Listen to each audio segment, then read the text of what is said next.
يا شهر البركات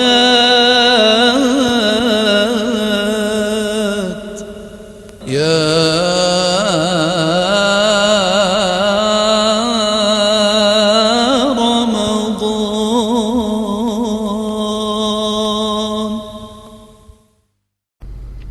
السلام علیکم ورحمۃ اللہ وبرکاتہ۔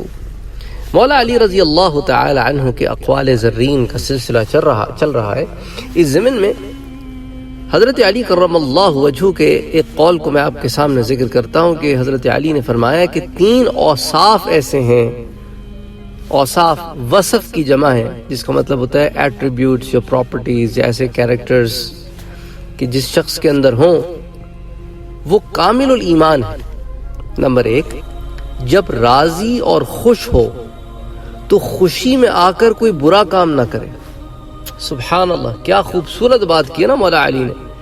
جب راضی اور خوشی ہو تو خوشی میں آ کر کوئی برا کام نہ کرے۔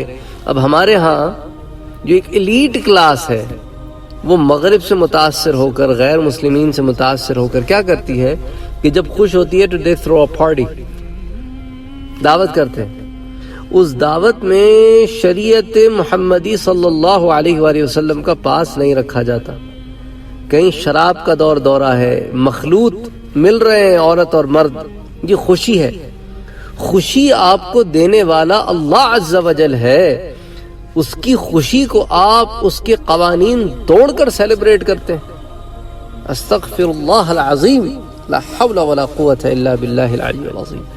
یعنی آپ دیکھیں نا مولا علی نے کیا خوبصورت بات کی ہے نا کہ جو بس اس کو بس سنے تو بس وہ گرویدہ ہو جائے۔ اللہ اکبر، اس کے اندر ایک تبدیلی آئے، وہ جو اس کو نہ سمجھنا چاہے اس کی مرضی ہے۔ اب ہمارے پاس وہ ایک عجیب دور ہے نا کہ بھئی موسیقی جب روح کی غذا ہو تو پھر تم ایسے کیا کرو کہ جو لوگ یہ مانتے ہیں کہ اگر تمہارا کوئی عزیز قریب المرگ ہو تو تم اس کو پھر گانے سنایا کرو، سورہ یاسین کی تلاوت کیوں کرتے ہو؟ تاکہ روح پھر جلدی نکلے نا، جس کو جب غذا مل رہی ہے باہر سے۔ استغفر اللہ العظیم۔ 40ویں پہ قرآن نہ پڑھا کرو، کانسرٹ کرایا کرو۔ یعنی آپ یہ دیکھیں کہ خود بے پرکی بناتے ہیں، پھر چاہتے ہیں کہ لوگ اس کی ہاں میں ہاں ملائیں۔ یعنی جس چیز کو شریعت محمدی میں منع کیا گیا ہے اس کو تم روح کی غذا بناتے ہو، اور پھر اس کو یہ روح کی غذا خود بنا کر اس کے پیچھے کوئی اصل نہیں ہے، پھر اس کو اپنے تقریبات میں شامل کرتے ہو۔ یعنی دین کو کس طریقے سے تم استعمال کرتے ہو۔ تو حضرت علی نے فرمایا کہ جب راضی ہو اور خوش ہو تو خوشی میں آ کر کوئی برا کام نہ کرو۔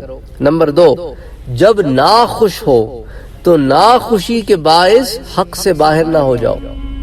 ایسے نہ ہو کہ تم ناراضگی میں، اپنی ناخوشی میں کوئی شریعت کا حکم توڑ دو۔ دیکھیں نا، لوگ جب ناخوش ہوتے ہیں اور نا امید ہو جاتے ہیں، حالانکہ نا امیدی کفر ہے۔ اللہ تعالیٰ نے قرآن کریم میں فرمایا ہے کہ لا تقنطوا من رحمت اللہ، اے اللہ کے بندوں اللہ کی رحمت سے نا امید نہ ہو۔ لوگ چھوٹی چھوٹی سی باتوں پہ خودکشی کر لیتے ہیں۔ اللہ نے اتنی بڑی نعمت دی ہے، جان وہ ختم کر لیتے ہیں، اور بات کیا ہوتی ہے، مجھے میری پسند کی لڑکی نہیں ملی، مجھے پسند کا لڑکا نہیں ملا۔ ایک تو تم نے گناہ کیا کہ ایک غیر محرم سے تعلق قائم کیا، اس سے چیٹنگ کی، اس سے باتیں کی، تم نے اس سے تم نے رشتہ کیا، اس کو چھوا، جو معاملہ ہوا تمہارا اس کا، یہ سارا غیر اخلاقی غیر مذہبی گناہوں کا منبع کیا۔ پھر اوپر سے تم نے گناہوں کی حد کر کے اپنی جان لے لی یا جان لینے کی کوشش کی۔ استغفر اللہ العظیم۔ ایسی کئی مثالیں ہیں، لوگ ناخوش ہو کے حق سے باہر ہو جاتے ہیں۔ تیسری بات حضرت علی نے فرمائی کہ جب قدرت پائے تو کسی سے کوئی ایسی چیز نہ لے جو اس کی نہ ہو۔ اللہ اکبر، یعنی ظلم کی تو جڑ ہی کاٹ دی نا مولا علی نے یہاں پہ، کہ جب اللہ تعالیٰ تمہیں قدرت دے، طاقت دے، حکومت دے، قوت دے، اقتدار دے، تو اس کا ناجائز استعمال نہ کرو کہ دوسروں کی چیزیں تم ہتھیاتے پھرو، اس لیے کہ تم اس وقت ان پر حکمران ہو۔ کتنے ہی ظالم حکمران گزرے ہیں، آج بھی کتنے ہی وڈیرے اور چودھری ہیں کہ جن کی نظر دوسروں کی اچھی چیزوں پہ ہوتی ہے، دوسروں کی عزتوں پر بھی ہوتی ہے، وہ ظلم کر کے ان چیزوں کو ہتھیاتے ہیں جو ان کو اچھی لگتی ہیں۔ استغفر اللہ العظیم۔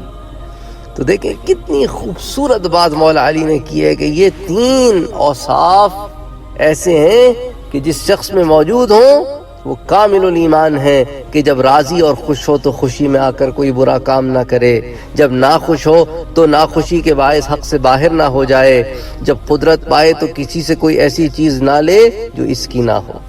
سبحان اللہ سبحان اللہ سبحان اللہ۔